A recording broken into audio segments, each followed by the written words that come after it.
Hello, everybody. Welcome to the Black SFF-a-thon live discussion for the Jumbies by Tracey Baptiste. So excited that everyone could join us. First, is going to do a quick round of introductions for people who aren't familiar with all the other co-hosts up here. So I'm Chloe. Is anyone getting good feedback on me, or is it just me? No, I'm getting feedback on it. Maybe we should all go on mute unless we're speaking or use headphones. I'm going to go on mute. Okay, is it still doing the feedback thing? Okay, no, perfect. So that is a thing to keep in mind. Sorry about that. But thank you everyone for joining us. I'll start off the introductions with saying I'm Chloe of Thistle and Verse. I'm the creator of the Black SFF-a-thon, and everyone here are all the lovely co-hosts who helped make it happen, who gave the ideas, who kept it running. And so I'm really excited to talk about this group book. It's been really fun watching everyone's reactions of people who love the book, who were kind of about the book. But yes, Chloe, my channel is mostly dedicated to reviewing science fiction and fantasy by Black authors. I've been on BookTube for a year and a half now. And yes, that's me. Arlene, do you want to go next? Hi everyone, I'm Arlene. My pronouns are she and her. I have been on Bookstagram for a couple of years now, maybe like 3 or 4 maybe. So being able to do this is a little different for me. I've only just partaken mostly in a lot of them, never been a host. So this is new and exciting. And thank you, Chloe, for giving me the chance to be a part of this. This has been really fun. Had little hiccups in the beginning from my own, but otherwise it's been great. Lucy, would you like to go next? Yes. Did that work? Am I speaking? Okay. I'm Lucy. My pronouns are she, her. Welcome back, Chloe. I've been on BookTube for a little over 5 years at this point. My channel's Lucy Reads. What else am I saying? Black SFF-a-thon was really fun. A super tongue twister. We probably should have workshopped the name with our mouths. But yeah, I had a good time helping host. Thank you, Chloe, for inviting me. And let's go with Noria.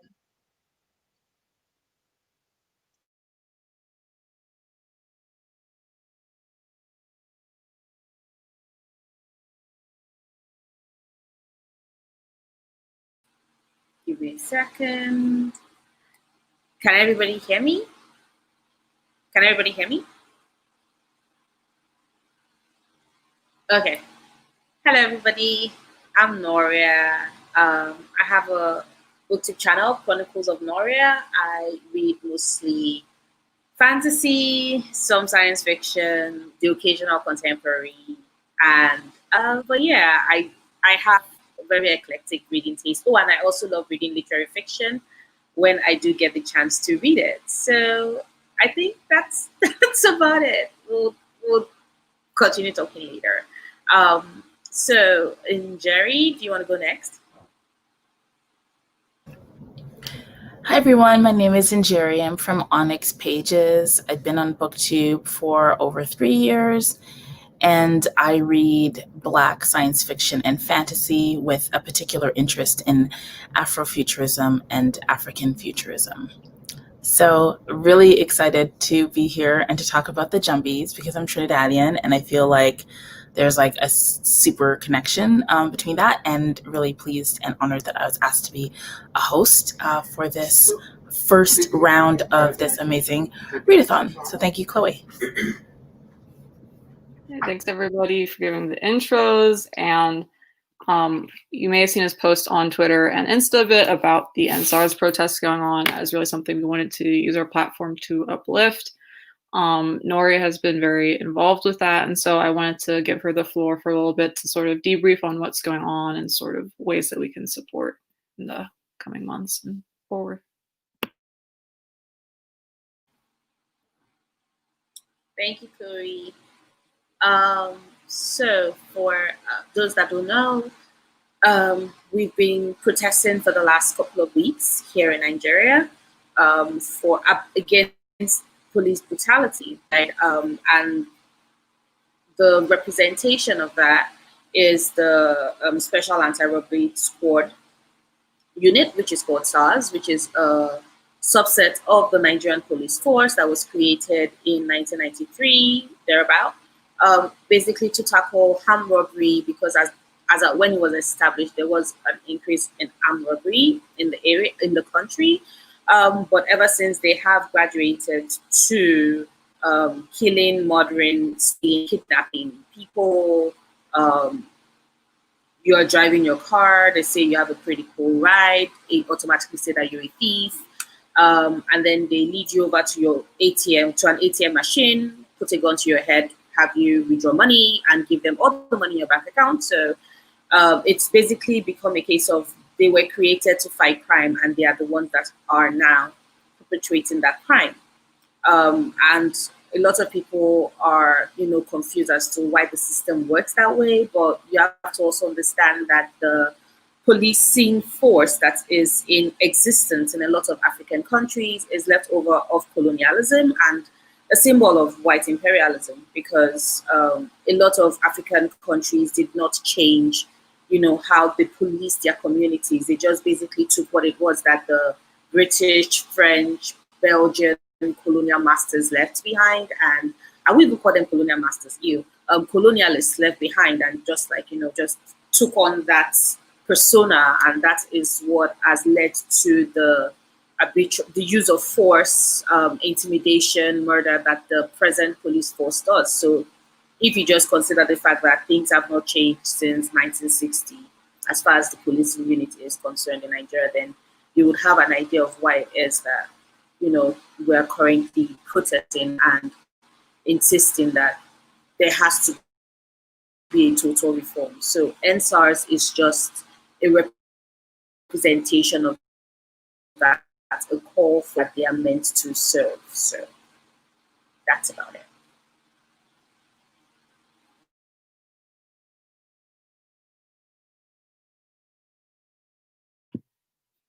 Thank you for sharing that with us, Noria. I feel like it was very important to acknowledge, because it has been very vocal on Twitter while the readathon was going on. And, many of the authors that we read for this readathon have been impacted by SARS and have been speaking out as well.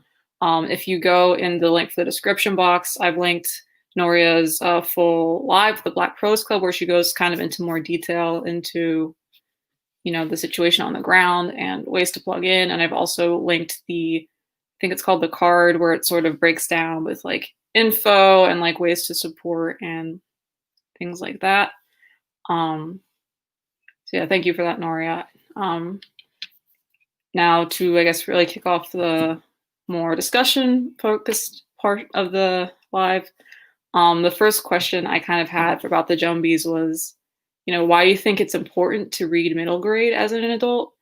I think that on BookTube, at least, there's a lot of people who read young adult, and I think that some people might have been wondering, why did we choose a children's book to read and discuss when we're obviously not really the target audience anymore, right? We're all 20 plus. So if anyone wants to speak on that.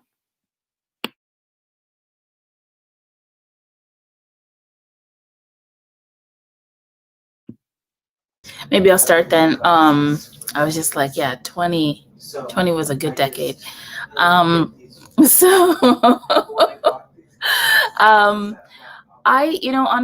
it's because of BookTube that I read more middle grade, actually. And I read middle grade, and I think it's important for us to read middle grade, because if you think of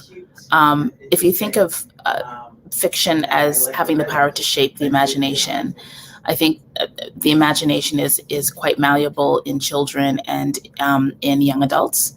and that when you look at the possibility for generational change, that's really it. I think middle grade fantasy and speculative fiction that really focuses on strong Black characters and that takes up important issues can really shift the kind of adults that will eventually be leading our world. So I think that's really important. As an example, a friend of mine has two twin boys. They're just over a year old, and they dressed up as Spider-Man this Halloween yesterday. And for them, they don't know a Spider-Man who's not Black. Like all they know as Spider-Man is Miles Morales. And so for them, it's really foreign, the idea that Spider-Man could have been like this white boy.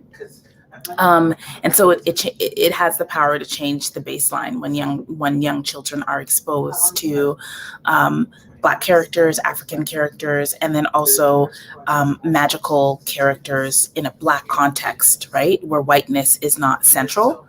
And so I think that's why it's super important. And then also having adults speaking back to and providing reviews on middle grade, I think it helps authors make better decisions about the characters that they're going to choose, the stories that they're going to tell. Because I think it doesn't take as long to write middle grade as it does to write adult novels. So fiction authors might put out more middle grade content or more children's books if that's their thing. They might put that out faster than they do novels. So I think there's also a greater ability to influence as readers to influence content. So those are my thoughts.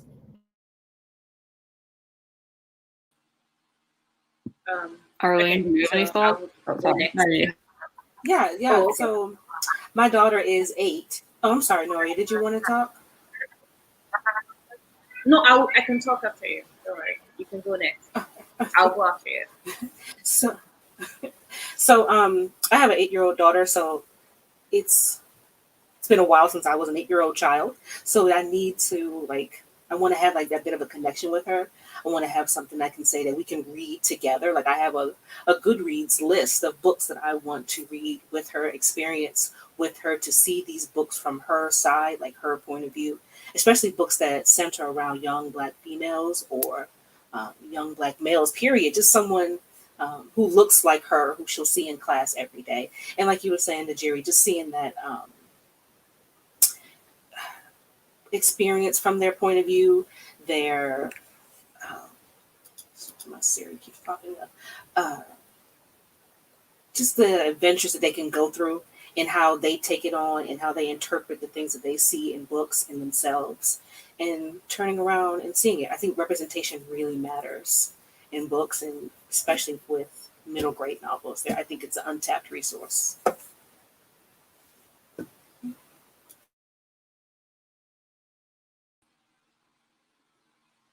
Okay. I do agree with Arlene and Jerry. And for me personally, and if I'm looking at it from yet another perspective of an adult, who, like Jerry said, 20 was an amazing decade. An adult who is reading middle grade, I think it's twofold, right? It's important because for me, I look back at I'm able to look at the fact that there are so many amazing books coming out right now with so much representation, telling our stories and our culture and our history. And I get joy from knowing that there are so many, young Black boys, girls, non-binary, folks, everybody, being able to have this deeper connection with their stories, in a voice they recognize and they can connect with. That brings me joy, knowing that as I read that, I'm like, there is a young child somewhere who is reading this as well and who is having this experience, and that's just remarkable. And the second reason for me, and that's with regards personally, it's because middle grade has the amazing way of looking at the world with such innocence and hope that I think that sometimes we need that hope, right? And adult novels get away with saying, "Oh, we're trying to be realistic." Well, like middle grade books are not trying to be realistic. They have a story to tell. They have a lesson to teach. You are guaranteed, a good, happy ending. Good will prevail. Evil will not succeed. Sometimes evil might even turn around to realize that there's another path for it to take other than being evil. And the fact that, for a moment, I can actually believe that. Every single time I finish a middle grade book, I look at the world with a bit more leniency, and I think of people with a bit more leniency and their actions. And I think it's beautiful being able to carry that amount of magic and power in such a short number of pages. So yeah, that's one reason why I really, really love reading middle grade novels or books, because they're not like full-length novels.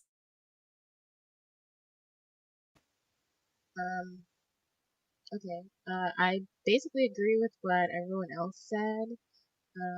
I think it's important for adults to read middle grade because also adults shape basically all of reading anyway. Like, obviously, this is for the kids, but kids aren't leaving reviews on Goodreads. Kids aren't leaving reviews on Amazon. You need adults or to be reading either with the kid or reading the book on their own to recommend to other parents or other people in children's lives. Like, I don't have any kids in my life personally, but my sisters are older than me and they have friends who are kids, and they find out, oh, you're a reader. What do you recommend? Like, I want to get my kid into reading. So like, it's nice that I can be around to do that, and also to go with like Noria with what she said about like just like the world of middle grade novels, especially like fantasy novels where the main character is black, or even other nationalities, races, and everything.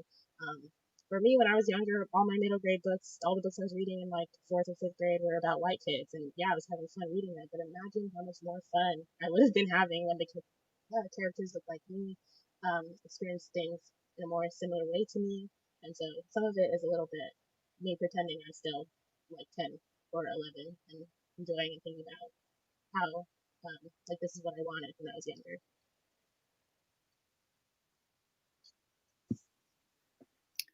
So I guess for me, the joy of middle grade is, I think there's a part of me that has to be like letting go of certain things. Like, I feel like I come into adult novels like kind of looking for certain things and sort of like with the sort of criticism that I'm like, okay, I have to let that go for middle grade. Like, I'm not the target audience, and it's kind of a chance to like shift and relax a little.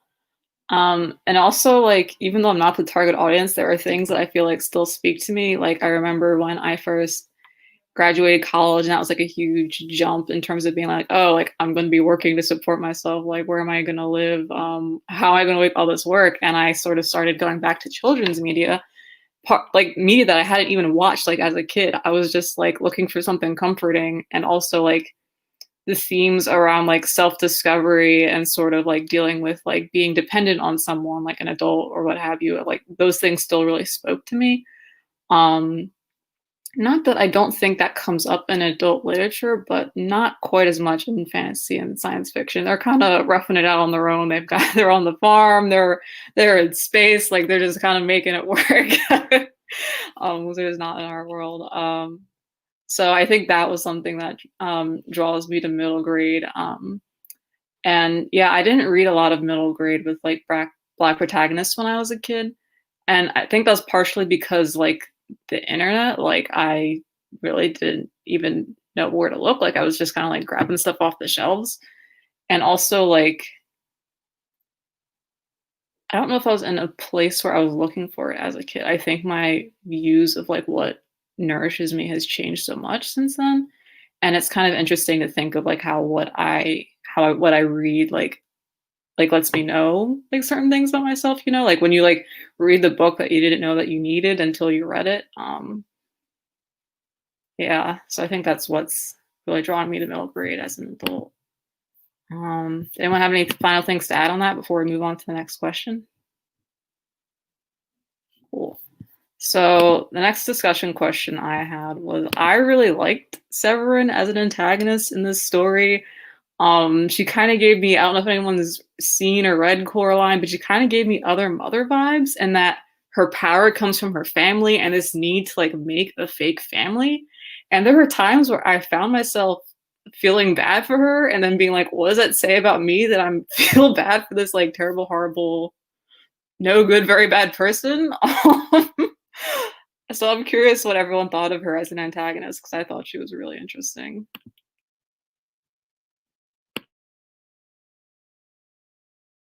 I remember reading that, like, or hearing on BookTube that you want your villains, like, villains have to be meaningful, right? And the best villains are villains that are gray in some way that you can find a place of empathy with, because the more you can empathize with the villain, like the more likely you are to see parts of yourself in the villain and you become invested in their trajectory.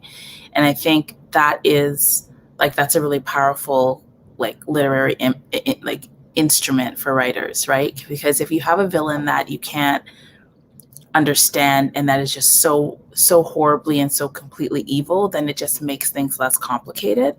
And so, like you, while reading this, I found myself thinking about certain kinds of like positions that women from the Caribbean, not that it's an exclusive experience, but I was thinking about like the women in my life who have found themselves in situations where they're like their stepmothers, for example, or like are in families or want to be a part of families because their family has been broken up, and what that means in a context like post-colonization. Like that for me was really interesting. I didn't sympathize with Severine because it was very easy for me to always see her as bad and evil and manipulative.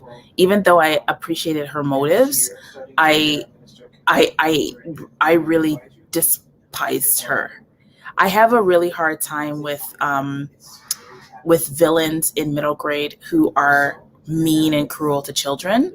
Like once they start doing that, it's hard for me to be like, yeah, but you're kind of lonely, and yeah, but you lost your sister and stuff, right? And you're, all alone in the forest. Like, you know what I mean? Like I can't really do the checks and balances morally, but I did find her very interesting. And I was able to see like her sadness and her anxiety.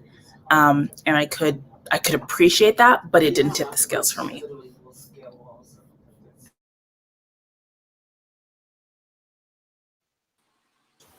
So Well, okay.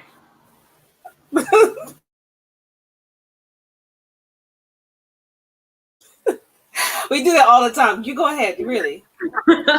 It's because my internet takes a while for it to like catch up. What I wanted to say was that I did feel sorry for her. I did feel sorry for her, and I guess that's one thing I do. Like I said initially, that's one thing I do appreciate about middle grade novels. In as much as you have right is right and wrong is wrong, there's also I think middle grade captures the capacity for children to see good even in the most vilest of people, right? And I think that in the spirit of that, I could, because you would see a child love somebody that every single person hates, and everybody's like, how could you love this person? But that's unfortunately, I won't even say unfortunately, that's the beauty of a child's love. And I think that Tracey was able to bring that into the way in which I perceived or saw Severin. I understood where she was coming from, and I understood that when you consider the fact that this being, this creature, has been in existence for what, millennia? All I just imagine is millennia of loneliness and anger and can twist people. Of course, the fact that she's a perfect foil to her sister, who has also lived in that exact same space of time and is actually a decent person and being, is not lost on me. But I would say I understood her pain. I understood her rage. But I'm with enjoying the fact that she hurt that girl, and I was like, "You gonna die. You have to die. Death is." I understood where she was coming from.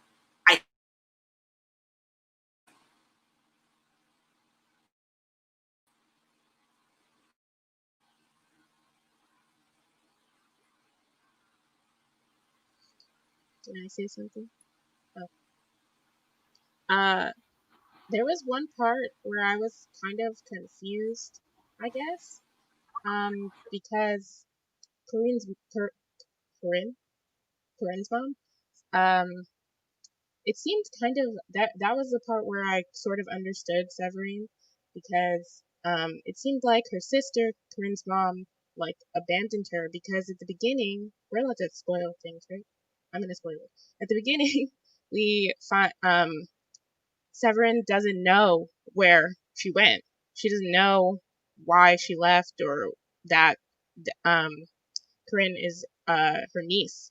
So I thought that was odd to me that her sister never said anything to her and left her wondering for, I guess 20 years isn't that long when you've been alive forever, but it's still, that part confused me, so I understood where Severin was coming from in that aspect, because she literally felt abandoned, like, this is my one person, and then they left me for a human who I hate. What's going on? But then also agree with Noria and Jerry, where that's also your niece, and you're trying to kill her, or not kill her, but like kill her, zombify her. So that was like, we gotta go.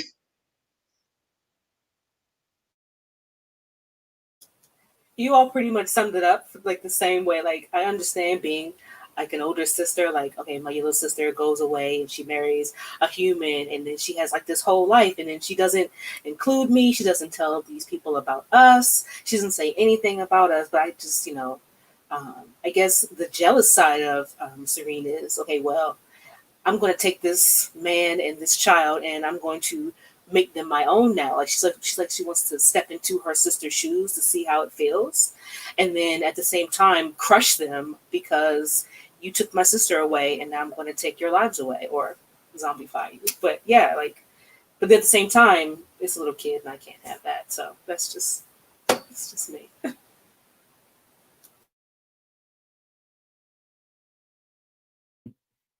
Yeah, Arlene. I think one thing that like really made her so disturbing to me was like, aside from her appearance, like all the great descriptions about her appearance, like her looking like a tree, and she cries mud that turns into centipedes, and they're crawled all over her skin, and all that disgusting goodness. I think the other thing that disgusted me about her so much was like her desire to almost be her sister. Like it seemed almost incestuous to me, like the way that she's like, oh, that's my sister's husband, like I'm going to marry him. Like what is this? Like I think that was something that made her like extra grossly creepy to me as well. It's like this desire to like be her sister but not, and like pick up where her sister left off but like not. Oh. Yeah, I thought she was a really good villain in that way. Yeah, and like I know that she's terrible, but I'm also like, her power comes from family, and it's just like she says so much in the book, like being alone and like shunned for like very good obvious reasons, but also it's like, damn, could she maybe learn learn a lesson and be a part of the family maybe in later books, please? I don't know. She also might just have to go away forever. That just might be what has to happen to Severin. So that was my thoughts on her. I don't trust her. I don't trust her going away forever. I think that Tracey wrote stuff at the end of that book, and I was like, Tracey, please do not bring the creepy woman with insects crawling out of her crevices whenever she cries. Please do not bring her back. Please do not bring her back, because there's a line somewhere at the end of that book, and I'm like, why? Don't.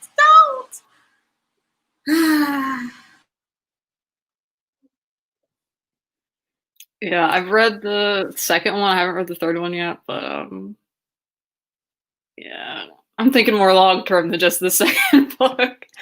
I won't say anything about the second book though. But I think something that was also interesting to me about Severin's origin story was like her role relative to like colonization and the slave trade in the Caribbean. And I was wondering what you thought of the historical elements that were sort of like woven into this book and sort of like the ultimate ending where like the Jumbies don't just get banished and they don't just disappear. We've got the resolution, well, the resolution for now. I was wondering what you thought of that.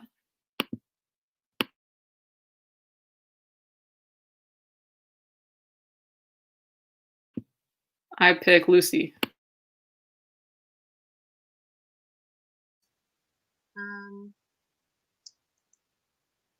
Well, there was like towards the middle end, or like when the witch is like explaining things to them, right? She's I think she mentioned like Severin is mad because she's like, all these people came here and took our land and just like banished us, and the witch is like, all these people were brought here. This wasn't a choice. Um, I thought that was interesting, but I think it also um like it brought up an interesting thing because she's right, like they were brought here, this wasn't a choice, they were treated terribly, but then they go on and then treat the people who were already there also terribly. They banish them, they put them into hiding, they ruined their land. So yeah, I was thinking of that. I was reading and just yeah.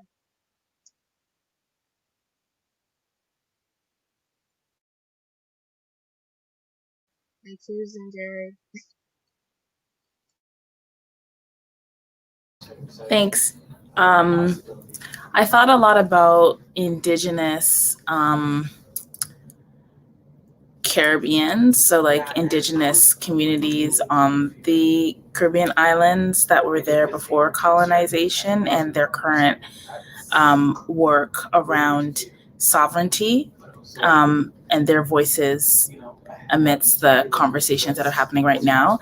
Not to say that there's a straight analogy being drawn between Jumbies and Indigenous people, but I think that the conversation about who was the who was here before the slave ships arrived is an important conversation to have, and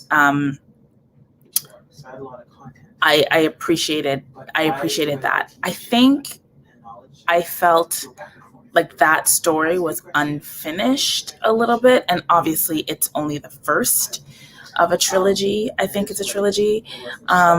So I expect that in subsequent books I hope it'll be fleshed out a little bit more, because I thought it was a nod to the historical relevance of things, but not, I didn't get enough to really to satisfy me. But I thought it was an interesting twist. And I can't say I fully understand that backstory.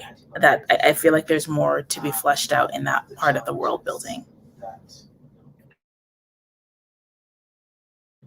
Arlene. Actually, NJ, I think that you might like the next couple of books, and I think it'll make you think of River Solomon's The Deep. It's a really easy connection, I feel, about memory and all the like. I don't want to spoil it for anybody else who wants to read the next two books, but I enjoyed it. It took me a while to even realize what time period this book was in, because it wasn't anything concrete, like nothing about.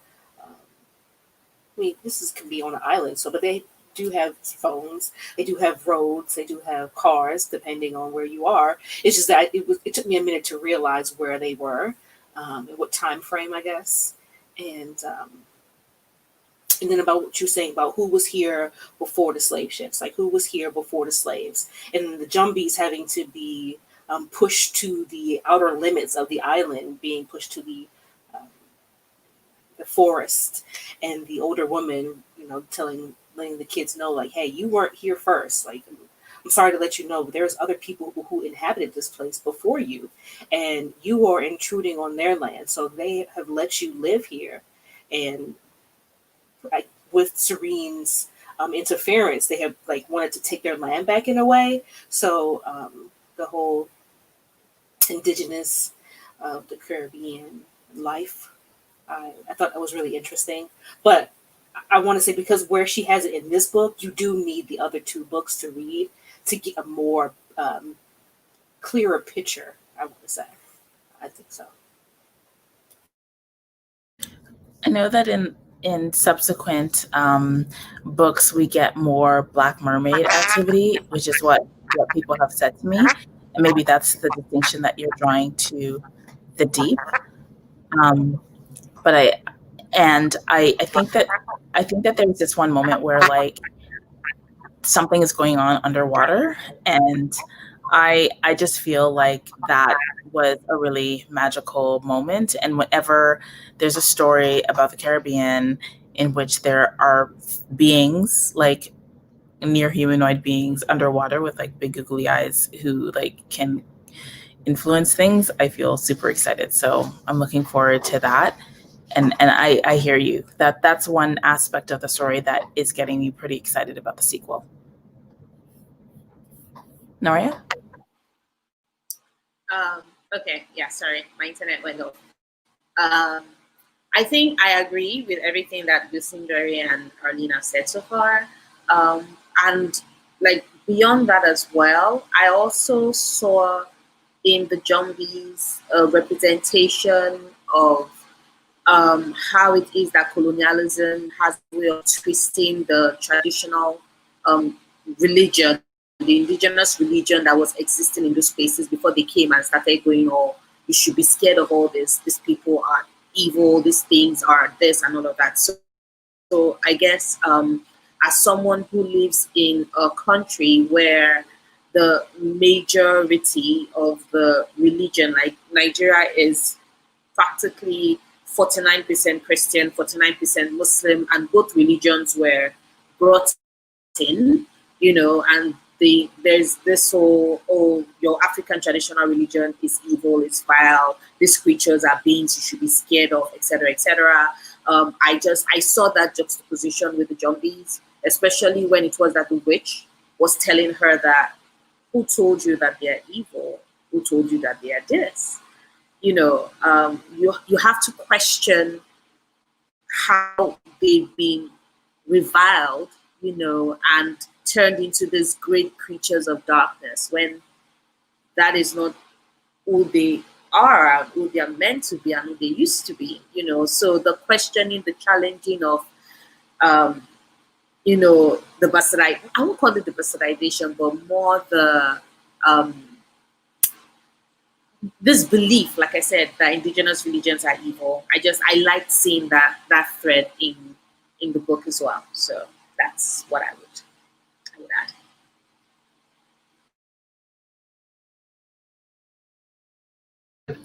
Also, that witch was badass, and I loved her. Yes. Yes. Did anyone know why she couldn't pick a side? Like, I'm wondering if that's based in something or if that was like an invention for the sake of the story. Well, personally, I believe that there's balance has to exist in the world. And I think that she's representation of the balance that must exist. If it is that she starts picking sides, so if it is that sides are drawn and there's no effort to maintain balance, then everything turns into chaos, and one side would definitely wipe out the rest. Do I feel pain that because she had to maintain balance, she had to help? She had to help Severin. I was like, no, But I think that she is a representation of balance in the universe that Tracey Baptiste created.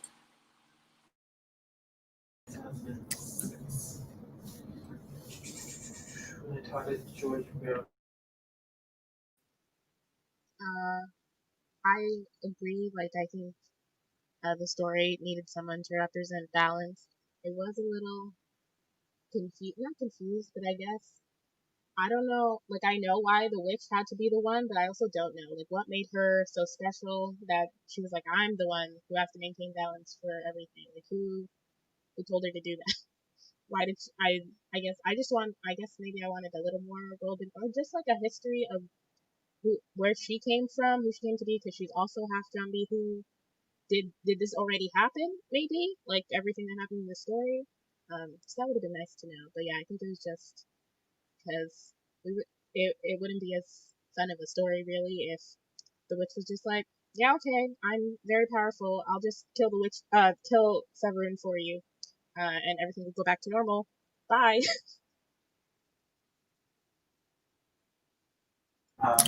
I think the concept of balance is one that comes up in indigenous West African traditions.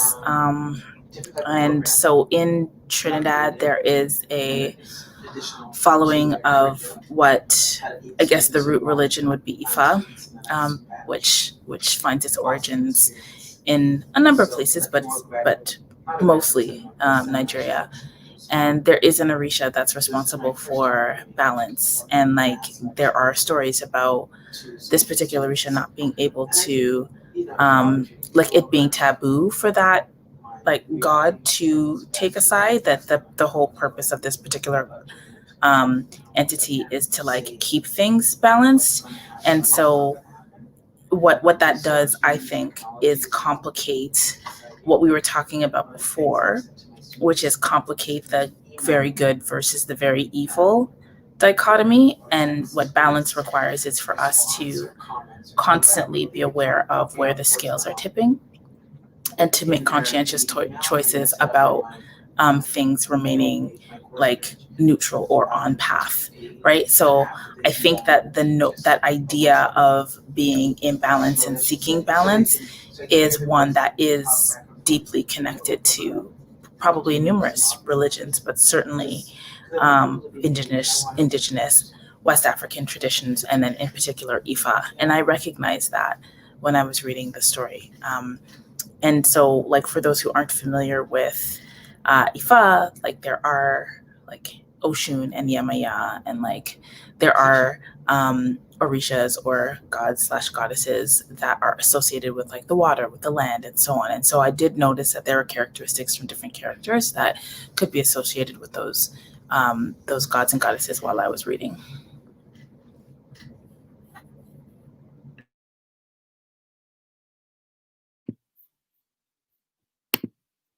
So I really agreed with Noreen's statement about the vow and being the half Jumbie. Like I thought that at some point, like I imagine that at some point after the series is done, like Corinne is going to be doing what the witch is doing now. Is how like I interpreted it. But I had some wild theories. Like you know how her dad said that the grandpa was like part of like the sea or something and he like married, like I was so sure that we get to the second book and like she's gonna meet like a great grandma that she didn't know that she had or something like that, and like From the wild ocean, theory. because there was somebody listening to her on that boat, and I'm like, the ocean is responding to you.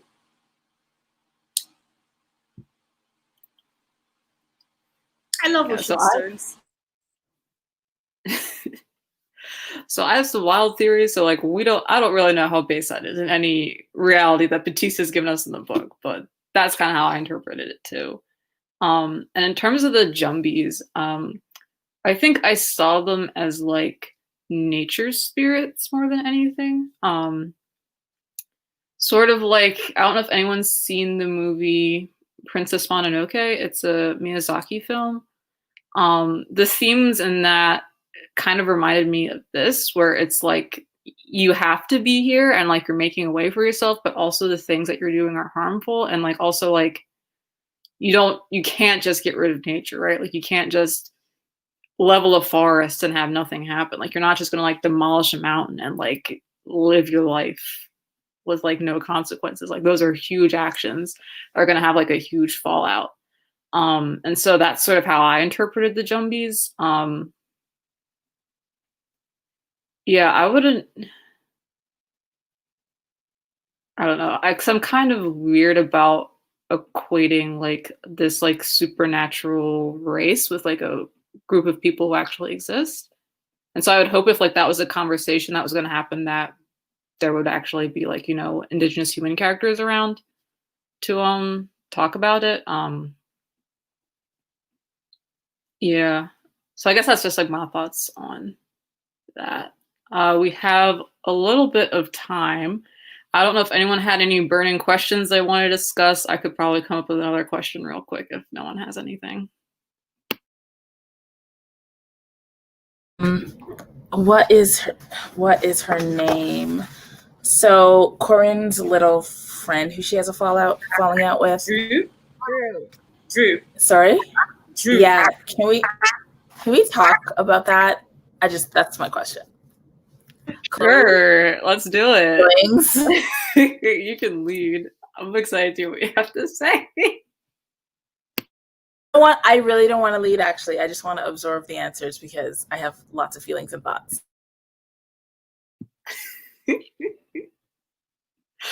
I don't know. I was just watching the little group of friends, like they're like the Scooby Doo gang, and I was like, that's the Shaggy. If Scooby Doo's just not in the picture, she's like Shaggy with no emotional support. Like she was afraid of everything.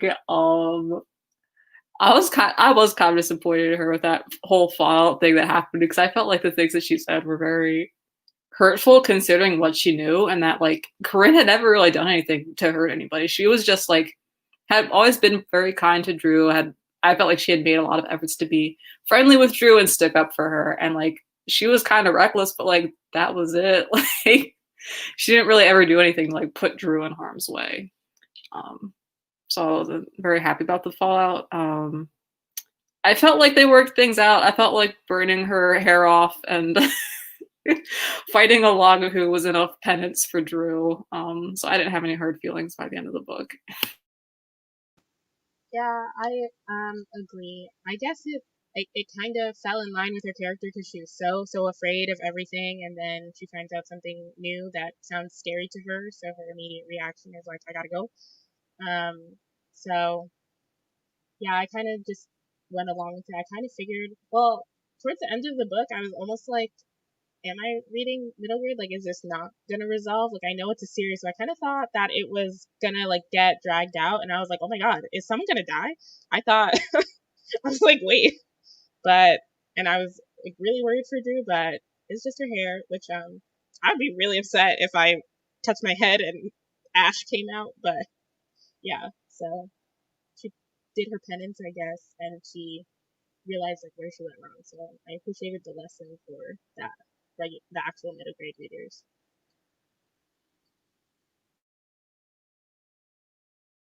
I thought Shorty had no loyalties, and I was a little upset with her. That's just how I felt about that. I was just like, okay, well, she's not loyal. You're supposed to be my friend. We supposed to be friends for a really long time, and then the first time a confrontation shows up, you're supposed to be with me, and you like, yeah, no, my mom's calling me. Like, I was like, okay, well, then you're not my friend. No loyalties, none. But I was Abuku and Malik. I thought their relationship was adorable. I thought they were adorable, and I was like, see, that's true friends. They came out of left field, but they were with Corinne through the whole thing. And I love how their story got a happy ending, if not, the whole this story as a whole got a happy ending. But yeah, I don't have no play for Drew. Sorry about that. I don't have any. She's just not loyal. I'm with you, Arlene. I thought she was pretty whatless, and I was kind of, but at the same time, so I thought she was whatless. I didn't like her.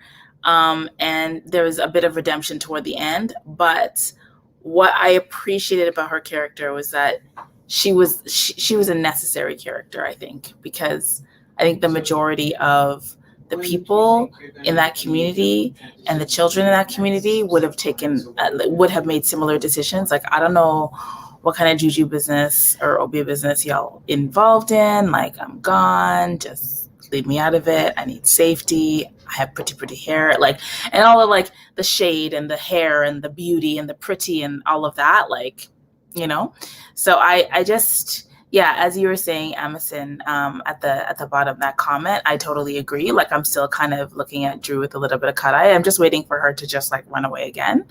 But at the same time, that's real, right? Like that's a real reaction and a real response, even though I didn't really like it. So yeah.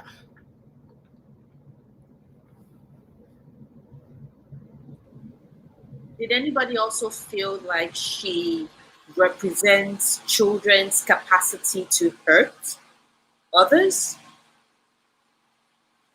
and also their capacity to forgive just as quickly?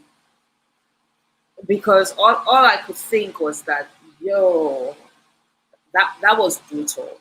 That was brutal. And especially because if you consider, like, if we look at it with regards how the friendship came to be, she was friends with Drew before she became friends with the boys, right? And I think that the fact that the boys, like, already knew what it felt like for society to judge you based off of what you just present yourself as. If you're, you're rowdy, you're slightly dirty, you're homeless, society just ignores you. And I think that it's very interesting that these were the boys that went to bat for her, and Drew had to first go home after she'd said everything she said, and then came back. And of course Kareem was all like, I forgive you, you know you lost your hair. I'm like, okay. Kids. Like, that's all I could just say. Kids. Definitely kids. That's all I can say. Speaking of kids, I do feel like it is also worth noting that I think that they became friends and stopped becoming friends and then became friends again in like a week. So I don't know. I think that also has something to do with it. Like they had known each other for like 3 days, and then like she didn't really like Drew. I feel like I'm like now defending Drew, but like I'm just trying. I'm like just where my head was at. Like Drew met her, and then they did this weird thing with a frog, and then she's like, "Okay, my house is being invaded by some evil thing," and Drew's like, and then she's like, "Oh wait." And then someone tells her like, "Oh, your new friend, she's also that evil thing, like, or part that evil thing," and she's like, so I feel I don't know, I felt like more of where she was coming from, but also like they're kids, so I don't know. Just want to put that up.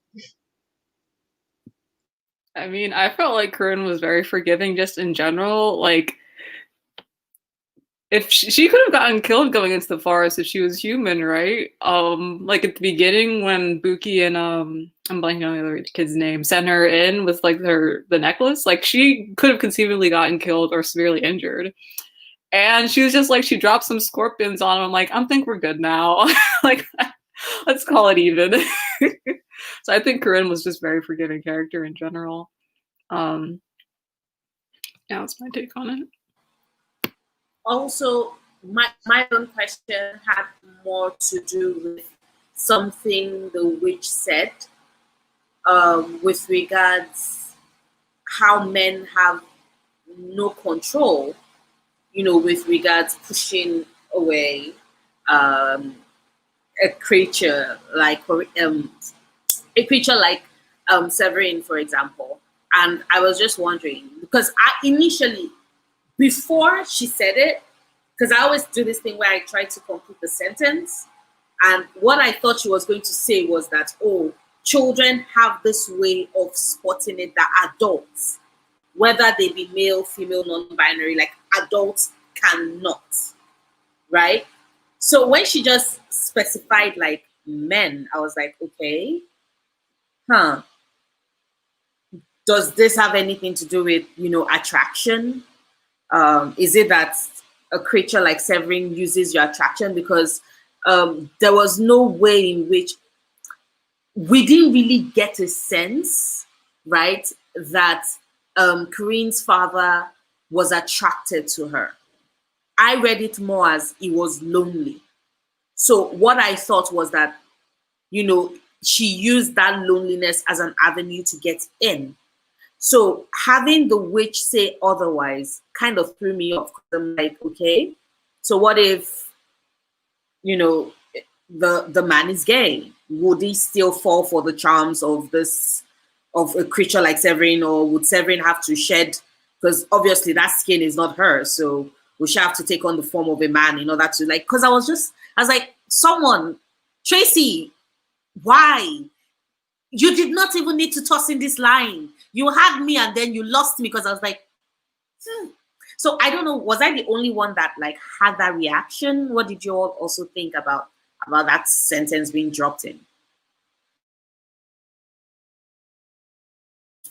I think that's correct. Like, I agree with you, because I always thought that there wasn't anything specifically said that the husband or the dad was like attracted to Sabrina. It was just more of like he was just drawn to her because he was lonely and he has this child. He's working his fisherman boat and he's trying to make sure Corinne's staying out of trouble during the day when he's gone. So he has so many things going on. He's busy, but he's also lonely. And here's this beautiful woman who is trying to take the place of somebody he's lost who he loved. So I thought that line was kind of weird too. Yeah.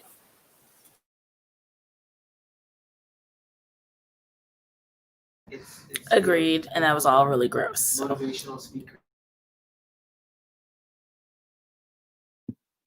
I honestly didn't really notice that line. So I didn't really think about it too much. But like when I look back on it, like, yeah, like there didn't really seem to be much like chemistry between the two of them. Like she just kind of showed up and he like let her in. He was just very friendly for reasons that I didn't quite understand. I was just like, I guess he's just a really friendly, lonely, good guy, and I don't know. I wouldn't let just anyone walk in my house and make me food, especially if it smelled as bad as he said it did. Exactly. I'm like, yo, I don't understand. Why is she cooking in your kitchen? This doesn't make any sense. It's like someone I think it was to my door. I'm like, I'm cooking. Like, who are you? What are you? Get out! Get out! Oh my god, it's just weird. I come from, like, I'm obviously a child of the diaspora, but I do think that that idea of a young man with a house, right, could, like, I think there's like this trope that, you know, somebody that young shouldn't be without a wife, and that a man like that could be vulnerable to a woman who's beautiful and still has, like, you know, breasts that are, you know, haven't been defied by gravity, and so on. Like, I think that there was something in that I could recognize. I think it's a sexist and classist trope, but I wondered about that. That his willingness to have her come in the house. And also, I don't know if there was an actual reference to it, but I know when I was reading the book, I was wondering, did she remind him of Severine's mom, right? Like there must have been some kind of, whether it was a spiritual or magnetic signature to her, but the timing of her showing up and then Corinne's reaction to her, like I just felt like, sorry, Corinne's mom, I felt like there was something potentially there, like a perfect storm of his loneliness, Corinne being of age, where like having a mother figure in the house, like there was just something there that felt familiar to me as a trope. And then I just thought he was bewitched. Like I thought she had cast a spell on him, and the nasty smelling food and the herbs and like her essence and all of that. Like she has a charisma around her, and there is a being, La Diablesse, in Caribbean folklore, that is about a woman who is able to control men with her beauty and other things. And so there's a vulnerability in men who are seen as good and kind and willing to support a strange woman, right? Like, and then being trapped by her and blah, blah, blah, right? So I think that was real for me.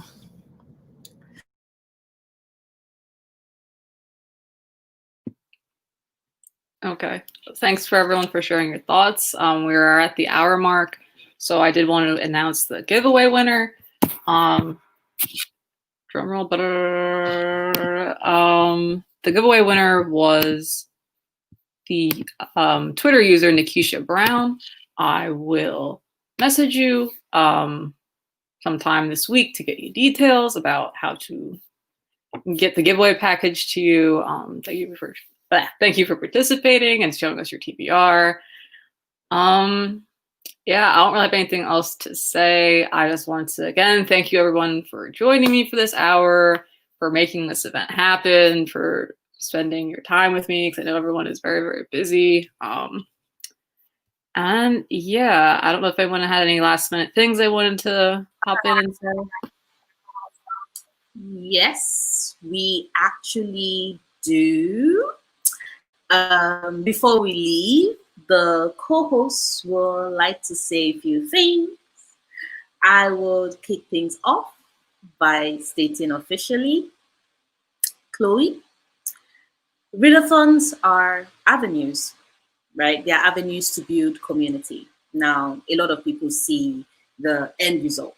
They see what is on the surface, and only few of them actually know the work that goes underneath it, right? Few people can appreciate the amount of work that you, Chloe, have put into this readathon.